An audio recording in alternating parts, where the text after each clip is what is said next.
Lockout, tagout is about controlling energy so equipment doesn't start, move, or release stored energy while someone is working on it. Most serious injuries related to equipment happen during cleaning, clearing jams, troubleshooting, or maintenance, not during normal operation. This meeting is a reminder that unexpected energy is the hazard.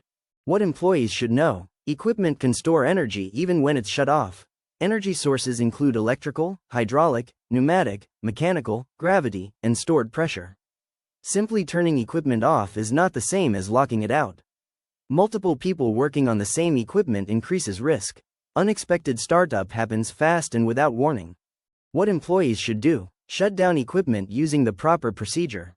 Isolate all energy sources. Apply locks and tags before work begins. Release or block stored energy. Verify zero energy before starting work. Remove locks and tags only after work is complete and the area is clear.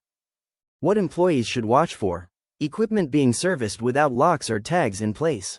Guards removed while energy is still connected. Workers relying on control switches instead of isolation. Pressure to just clear it real quick. Multiple crews working without coordination. Pause the video and discuss the following question with your employees.